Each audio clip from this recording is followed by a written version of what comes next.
Շնորհակալություն, ողջունում եմ նախ, շնորհակալություն պարոն Մելքումյան, որովհետև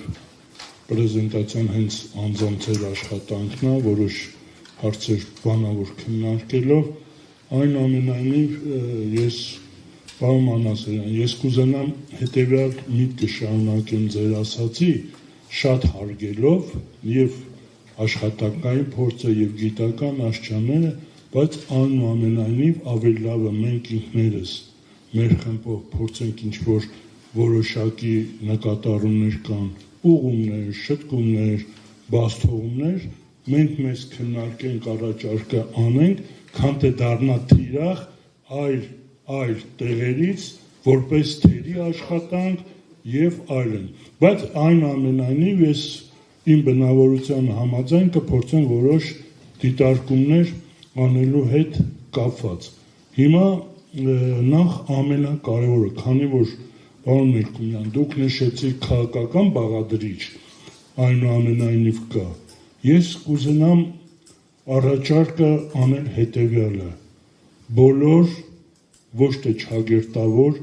իսկական, արմատական, ընդդիմադիր հայացք ունեցող ոչ միայն կուսակցությունները, դաշինքները, խմբերը, նաև մարդիկ, որոնք կարող են օգտակար լինել անհատապես, այս տնտեսական քննարկումները ամեն մեկը իր աշխատանքը խմբային ունենա, համախմբման ձևով, բոլորը մեկտեղ են այս առաջարկները, լավ կլիներ, որ չգիտեմ հրավիրել եք թե չէ, հրավիրված լինեին այլ ուժերից էլ մարդիկ, իրենք էլ լսեին այս ամեն ինչը, չնայած հնարավորություն կա լայվ տարբերակով լսելու դիտարկումներ եւ մյուսները քննարկումներին հրավիրեն առողջ մտքով քննադատությամբ, եթե բոլորի նպատակը մեկն է, այս երկիրը այս վիճակից կործանումից կանխելու դուրս բերելու, չի կարող պատահել, որ ուժեղ Հայաստանը դիտարկում անի լոգիստիկ կենտրոնների կապված, այստեղ սառնարանային տնտեսություն, մյուսը այլ բան, այլ ընդհանուր տնտեսական, եթե քաղաքական նպատակը մեկն է, որ այս երկիրը փրկել այս վիճակից, քաղաքական ճգնաժամ է, հավերածություն է, բոլոր ուժերը, անհատներ պլյուս կուսակցություններ մեկտեղ են, որպեսզի երկրի վեկտորը փոխեն, կործանումը կանխեն, նույնը պետք է լինի նաև տնտեսությունը։ Ասում եմ, երբ են ամենի շատ ստերը հնչվում, սուտ խոսում, պատերազմի ժամանակ, որսից հետո եւ ընտրություններից առաջ։ Հիմա եկեք ես պարոն Մելքումյան, ես անելու են, տեսեք, քաղաքական ուժը մրցակից ամուսների համար, մենք հասարակական այդ դաշինքով բոլորին հրավիրել ենք, համբեր եք մի որոշ ժամանակ։ Ես ծով համբերություն ունեմ, ես ութը տարել համբերում եմ, բայց իմ դիրքերը չեն զիջում։ Ինդեքսավորման նման առաջանցիկ անեն։ Տեսեք, հիմա ես մեկ այլ բան իր հերթին։ Հիմա տնտեսական վերլուծության առումով, պարոն Մելքումյան, դա որտեղ նպատակը մեկն է, ուրեմն սա նաև օրինակ կծառայի քաղաքական կոնսոլիդացիայի։ Եթե նպատակը մեկն է հանուն փրկության, ուրեմն եթե մեկը սկսում է պարոն Մանասարյան, ոնց դուք ասեցիք, սկսելու իր դիրքից, նշանակում է ես համամիտ եմ ձեր հետ, որ գնա գրողի ծոցը։ Ինչն է խնդիրը, որովհետև այսօր ավելի ժողովրդական լեզվով ասեմ, մենք ունենք մի հատ աղբյուր, ջրի խմելու, դևը եկե նստել այդ աղբյուրի վրա։ Հիմա բոլորով քննարկում են, թե ոնց անեն, որ դևին աղբյուրի վրայից հանեն, որ ծարավը հագենա։ Այստեղ մեկը պետք է ասի, ոչ թե ես առաջինն եմ, ոչ երկրորդը 99-ը, պետք է բոլոր ուժերը համատեղեն, միասնական կարողանան դևին հանեն աղբյուրից։ Երբ որ արդեն աղբյուրը ազատվեց դևից, այդ 100 հոգին 10 րոպեվա տարբերությամբ բոլորն իրեն ծարավը կհագեցնեն ու երկիրը կգնա ճիշտ ուղղությամբ, դժվարությամբ։ Հիմա սա այդ ձեր ասած քաղաքականը, որ բաց չթողնեի արիտը եւ ասել։ Հիմա վերլուծության հետ կապված կոպիտ բան եմ ասելու, պարոն Մելքումյան, ուղղակի շատ ներողություն եմ խնդրելու, հարգելով բոլոր նստածների եւ ձեր անձը ելեն կրկնում գիտական աշխանել հետը ռիսկային բան եմ ասում բոլոր այս տնտեսական վերլուծությունները ծրագրերը ոչ միայն ձեր կողմից ընդհանուր քննարկվող մյուսների կողմից հեսա շուշուտ փրկության նոր ծրագրեր էլ կառաջադրվեն ինչու՞ չէ նաև իշխանության կողմից էլ չագերտավոր բայց ես այս գլխից ուզում եմ ասել որ այդ վերլուծությունները գիտահեն են բայց իրականության առումով կա խնդիր ասեք որն է հիմնական թվային վերլուծությունները պարոն Մանասարյան դուք էլ առաջարկեցիք որ նաև ներքին ներդրումների չափը ազգային վիճակագրական ծառայությունը հրապարակի ես միակ դեպքն է որ ազգային վիճակագրական ծառայությանը շնորհակալություն կհայտնեմ որ չի հրապարակում այդ թվերը որտեղ հաստատ սուտ է հրապարակելու հիմա ես օրինակը բերեմ որ այդ թվային վերլուծություններ տնտեսական աճ հնա քանի մի տրիլիոն ներկայացրեցիք եւ գյուղատնտեսությունը ներկայացրել են 1 տրիլիոն քանի միլիարդ դա գեղեցիկ փաթեթավորված սուտ է թվերն են ցույց տալիս եթե 1-2 թիվ կբերեմ հետո մնացածը կբացեմ ուրիշ ժամանակահատվածում երբ որ քննարկում լինի երբ որ պաշտոնական տեղեկագրով հրապարակում է պաշտոնական թվեր որ 2025 թվականի կատարվել է գանանացան աշխատանքներ ցանկ եւ ամփոփել են ամփոփը տվել են օգոստոսի 25-ին հրապարակել են 196,000 հեկտար վարելահողի մասինա որ ցանկ է կատարվել այդ թվում կերային մշակաբույսեր ես որպես ոլորտային փորձագետ կամ դուք որպես այլ ավելի խորը տնտեսագիտական մասնագիտություններ միմյանց հետ քննարկելուն պետք է ընդունենք այդ թիվը եւ որոշ ծրագրեր թե ոնց անենք որ ավելացնենք բարձրացնենք եւ ոչ ավել ոչ պակաս խնդրում եմ ուշադրություն 2026 թվականի փետրվարի 26-ի նույն պաշտոնական տեղեկագրով պաշտոնական հրապարակման Պարենի արկայության բաժնում ուշադրություն 196,000 հեկտար մշակովի վարելահողը դարձել է 206,100 հեկտար տպած է տպե հանել են որ սայտերից էլ չհեռացնեն ինչ է նշանակում դա եթե ուղում է թվային հունիսի 1-ից մինչև օգոստոսի 25-ը իրանք դա կարող էին ցույց տալ ուղումներ աստղանիշով տեսեք երբ որ ես մարզային վերլուծություն եմ անում այնտեղ Արմավիրի մարզ, Արարատի մարզ որոշ բաներ հնարավոր է ցանկ կատարել ամառային դա էլ արդեն օգոստոսի 25-ը ժամանակն է ցույց տալու եւ տեսեք խնդիրը որն է ստրատեգիական վատը որն է զուտ կարտոֆիլը որը համարում է երկրորդ հաց պատերազմով երկիր ենք Պարենի մասին ենք միշտ ապահովության խոսում ոչ ավել ոչ պակաս ուղիղ 3000 հեկտար գրիչով Excel ֆայլը չգիտեմ ոնց են բլոկ դրել բանաձևը դարձրել են 16500 տպա գրածը օգոստոսի 25-ին 19500 հեկտար ու արդեն համախառն արդյունք բեր դուք տնտեսագետներ եք դուք պատկերացնում եք ինչի մասին ու հիմա այդ տրիլիոնը մենք վերցնում ենք տնտեսական վերլուծություն այսինքն մենք այդ իրանց կեղծիկը ներողություն այդ բառի համար չգիտեմ դա ճիշտ որակեցի թե չէ հրապարակվել է եւ դա մենք վերցնում ենք նշանակում է վաղը կծիծաղեն մեր վրա կասեն սրանց նայեք հերո մեզանից թվերը նորմալ չեն տիրապետում հելել են տնտեսության ծրագիր են փրկության որտեղում ու գիտեք այստեղ սարսափելին որն է դա գիտակցորեն են արել որովհետեւ վրիշ չեն արել մարզերից եկածած թվերին ձեռք տան այսինքն մարզերից եկածած թվերի հանրագումարը այո մարզերից 29 ձևով եկածները Դա իրանք որովհետև հասկացել են պաշտոնական կեղծիք կա։ Հիմա մեկ ավելի սարսափելի թիվեր ես կասեմ, նոր կդառնան տնտեսագիտականին, շատ ավելի կարևոր է այս ներկայացնելը, քան թե ժամանակը կամ հետագա գործունեությունը։ Ամենասարսափելին, պարոն Մերկումյան, մենք միասին աշխատակային խմբով ձեր հրավերով, մենք երբ որ գնացինք մարզեր գյուղեր, նույնը ես արել եմ 2 տարի առաջ հանրապետական կուսակցությունը, երբ որ փորձագիտական կարգավիճակով ինձ հրավիրեց, երբ որ մենք գնում էինք 2 տարի առաջ գյուղեր, բոլոր մարզերը այցելել ենք, այն ժամանակ ինձ խոսելու առիթ քիչ էր լինում, որտեղ մարդիկ տնտեսություն, գյուղատնտեսություն չէին անդրադառնում, վերլուծում էին, ասում էին անվտանգային խնդիր, որտեղ Արցախի պատերազմը 20 թվականի նոր էր ավարտված, 21 թիվը արդեն անցել էր, մարդիկ մտածում էին Սյունիք, բոլորը անվտանգային, ասում անվտանգություն լինի, մենք մնացածը կստեղծենք։ Հիմա, պարոն, մենք ուր գնում ենք, մարդիկ արդեն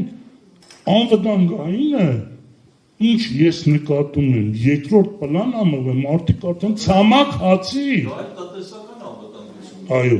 ցամաք հացի խնդիրն է քննարկում։ Եվ ես միակը չեմ եղել, տասնյակ մարդիկ են իմ հետ եղել, բոլորով մենք քննարկել ենք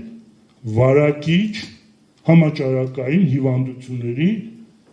խոշոր եղջերավոր անասունների մասին է խոսքը, որ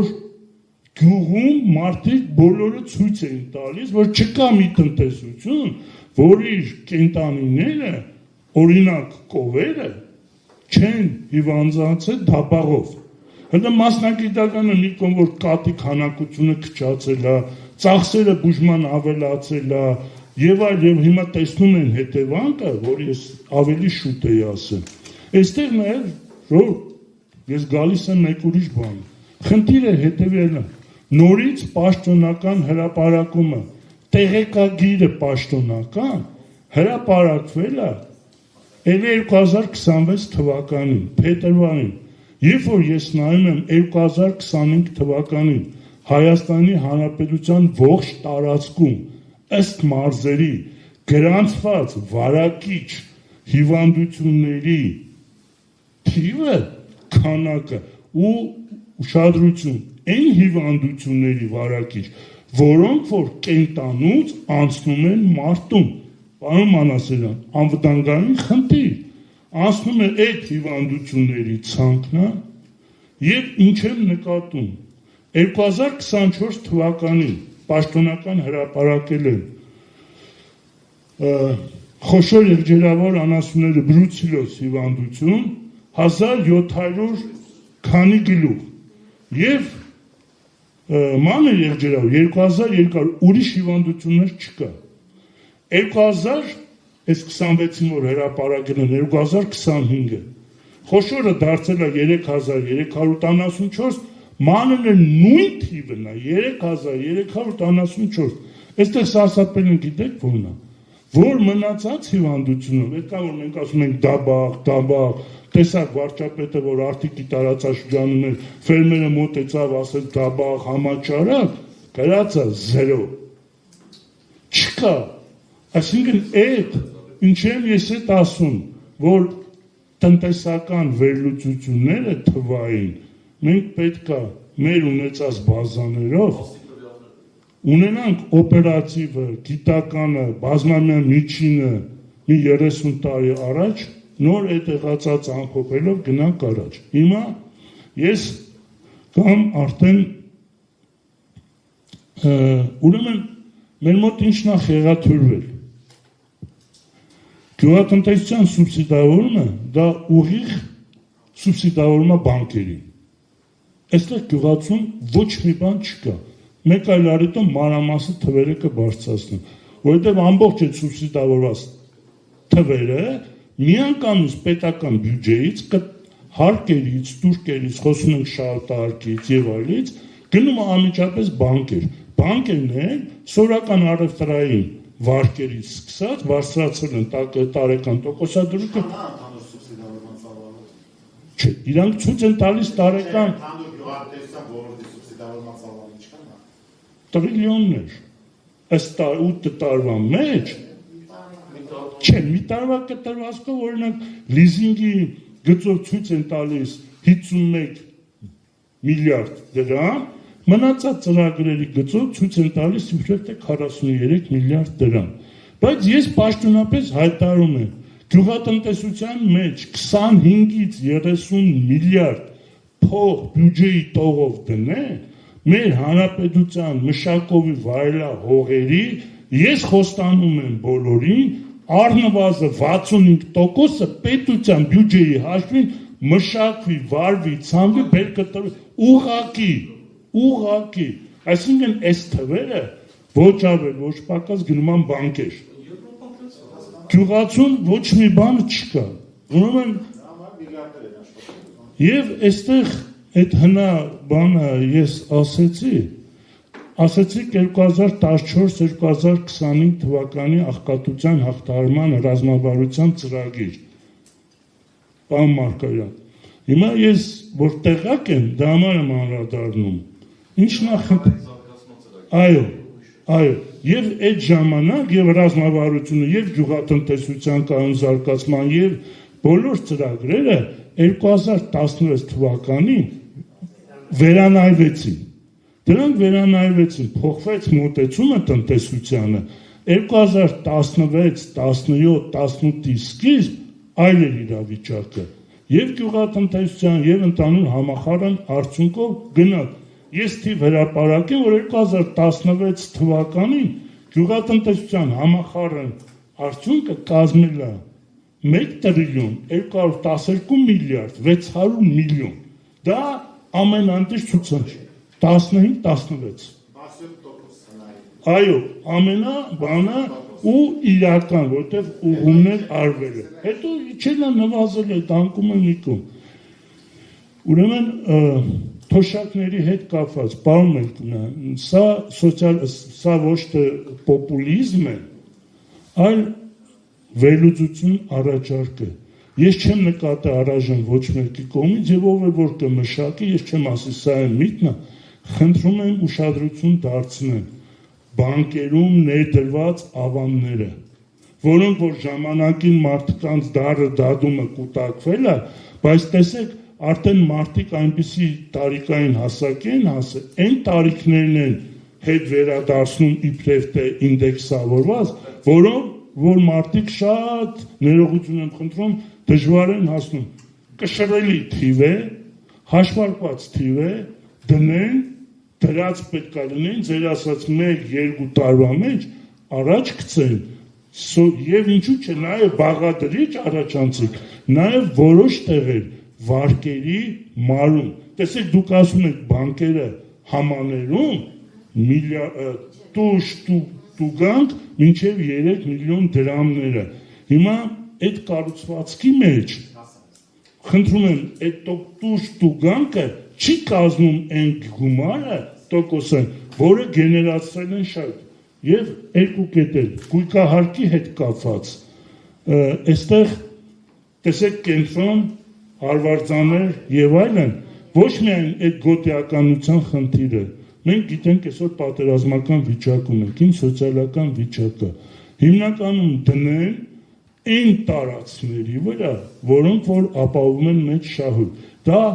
սուպերմարկետներ, հյուրանոցներ, օրինակ չի կարելի ակադեմիկը, որ ապրում է Մաշտոցի պողոտայում, իր 2 սենյականոց բնակարանի համար վճարի ահռելի գումար եւ ասենք նույն ձևի գույքահարկ վճարի այս հյուրանոցի տերը։ Սա սոցիալապես անարտար է։ Թվային վերլուծությունները ես ասեցի, փոքր միջինը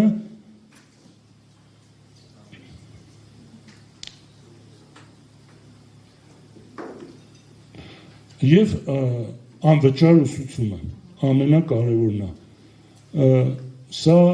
ես դերևս 99 թվականին կակադրել եմ, ես ասել եմ, որ պետությունը միլիոնավոր դոլարներ է ծախսում կրթության վրա նորմալ մասնագետ պատրաստելու համար։ Նորմալ մասնագետ պատրաստելուց հետո այդ մասնագետների 80%-ը մեր երկրից արտագաղթել են։ չի ստեղծվել նորմալ պայմաններ, մեր գիտական պոտենցիալ ուժեղ միտքը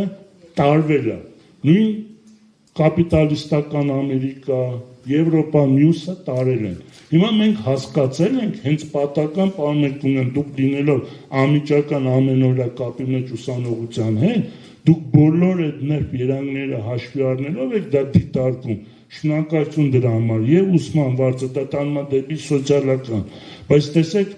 ուսուցման process-ի հետ կապված նաեւ պետքա դասախոսապրոֆեսորական կազմը ինքը տա այն բազային ճիշտ գիտելիքները, որ այսօր այո, այսօր խիստ անհրաժեշտ է, այդ դարբնոցում պետքա կոփեն, որովհետև այսօր կոնկրետ գյուղատնտեսության ոլորտում ես խնդրում եմ ոլորտայիններին պետք է այստեղ խիստ ուշադրություն դարձնել, այսինքն առողջապահականը, բժշկական, ռազմականը եւ նաեւ գյուղատնտեսականը։ Այսօր մենք երկրում ունենք ազգային ագրարային համալսարան, բայց այսօր ունենք մենք մասնագետների սուղ, անասնաբուժերի, բույսերի պաշտպանը, այսինքն պետությունը թոշակներով, տարբեր լծակներ կիրառելով պետքա խրախուսի եւ ավարտելով թույլ տվեք, ես կոչ եմ անում քաղաքականով սկսեցի, քաղաքականով ավարտել, մտածել ինչեւ հունիսի 7-ը այս իրավիճակը դուրս բերելու մասին, թող քաղաքական գիտակները քաղաքական փորձ ունեցողները գտնեն տարբերակը։ Իմ սուբյեկտիվ կարծիքն է, որ վիճակագրական թվերը, զեղծելը, կեղծարարություն, ինչ ուզում է անունը, ես հարց եմ տալիս հռետորական, բոլոր մասնակիցներին, եթե հունիսի 8-ին հրապարակվեց ազգային վիճակագրական ծառայության նման թվեր, որ չի համապատասխանում իրականությանը, ինչ ենք անելու։ Կասեք, հիմա եւ մասնագիտականով կոչ եմ անում, այն անասնաբուժերը, որոնք որ տեսել են հրապարակումը, որ իրենց սպասարկող տարածքներում եղել են հիվանդություններ, որ համայնքապետերը, ղեկավարները տեսել են այդ հիվանդությունները, բայց երբ որ տեսել են պաշտոնական հրապարակվել է 0, իրանք հաշտեն այդ զեղ կեղծած թվերի հետ։ Շնորհակալություն։ Ես կարճ ներողություն տիկինիսային, կարճ անդրադառնամ, պարոն Հարությունյանն էլ հենց հատուկ հրավիրել ենք, որ շատ խոր քննական վերլուծության ենթարկի, բնականաբար գյուղատնտեսության թեմաների հետ կապված պարոն Հարությունյանը գիտակ է, բազմափորձ աշխատել է, իսկ բայց ես ուզում հետեւյալը ասեմ, պարոն Հարությունյան, մենք չենք կարող ուրեմն ծրագրային դրույթներ առաջադրենք, տակը գրենք, սա Աշոտ Հարությունյանի ըստ Աշոտ Հարությունյանի հաշվարկած գնահատված թվերի, չէ, կամ ըստ պրոֆեսոր Մելքումյանի կամ ըստ, մենք պետքա այս փուլում բոլորի համար խաղի կանոնները այլ բանա թե դա ինչքան է հավաստի վիճակագրության, բայց մենք չենք կարող վերցնենք ամեն անհատական մի մասնակետի թիվ, ասենք դրա շուրջն ենք ծավալում։ Կգա հունիսի 8-ը ենթադրենք, վիճակագրության կոմիտեն համոզված են, որ չէ, հա, լրիվ կփոխի իր ցուցանիշը։ Մի րոպե, ես պատասխանը որ ասում եմ, հունիսի 8-ին կամ 9-ին վիճակագրության կոմիտեն փոխելու է իր ցուցանիշները։ Իսկ կենտրոնական ծրագրը լավ, շնորհակալ